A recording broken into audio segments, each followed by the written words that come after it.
Сәлем достар, бүгін сіздермен сәукеле нанның рецептісімен бөлісемін. Видеоны соңына дейін қарап, қоңыраушаны басып, лайк басып отырыңыздар. Біздің сәукеле нанымызға керекті рецепттердің барлығын астыңғы описаниеге қалдырамын. Ең алдымен біз апара дайындап аламыз.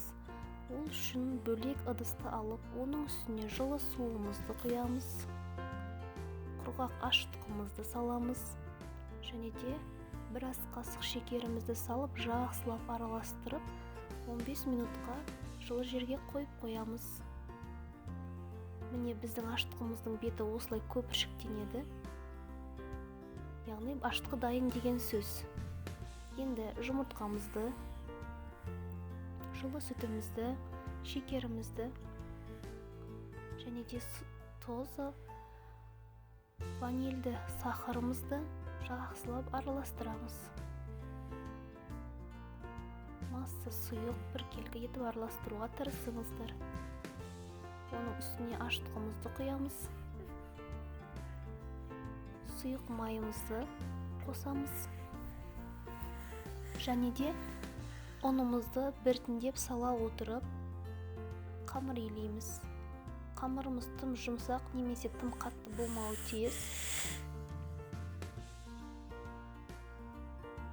Қамырдың қаттылығы сәл көбейтсеңіздер болады.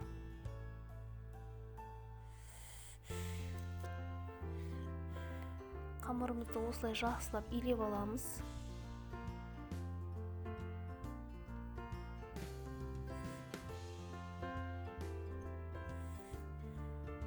Содан кейін оны үстін басып, сұйық майымызбен сыртынан жағып, жылы жерге 2 сағаттай уақытқа қойып қоямыз.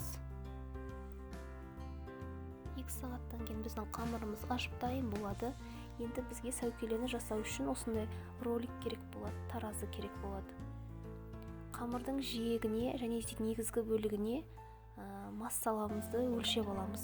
Оның барлығын мен сіздерге описаниеге қалдырдым, қанша грамдап керектігін.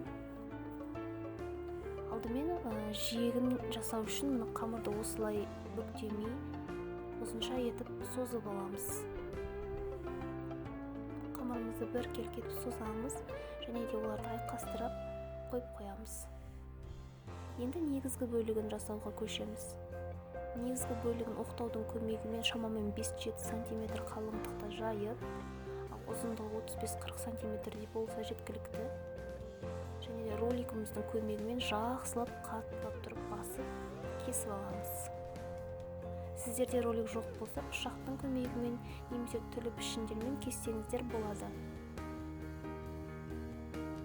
Ролигі бар жандар осылай келісілмей қалған жағдайда пышақпен арасын кесіп бастырып жібересіздер.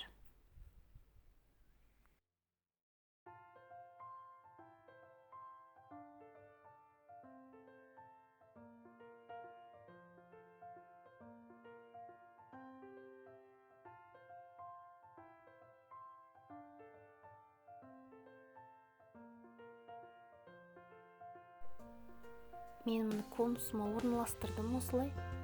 Түбін жақсылап бір-біріне жалғаймыз. Піскен кезде бір-бірінен арасы ажырап кетпеуі тиіс. Енді жиегін жақсылап қайтадан орап, жоғарғы бөлігіне орналастырамыз. Қамырымыздың үстіне жұмыртқаның сарысын жағып, қалауыңызша кунжут, мак секілді дәндермен әсемдесеңіз болады. Қамырды 15 минут пешке салғаннан кейін, 15 минуттан кейін үстіңгі бөлігін фольгамен жауып, қайта пісіреміз. Себебі жоғарғы бөлігі күйіп кетуі мүмкін. Осылайша біздің қамырымыз негізінен 25-30 минут 130-150 градуста пісіп шығады.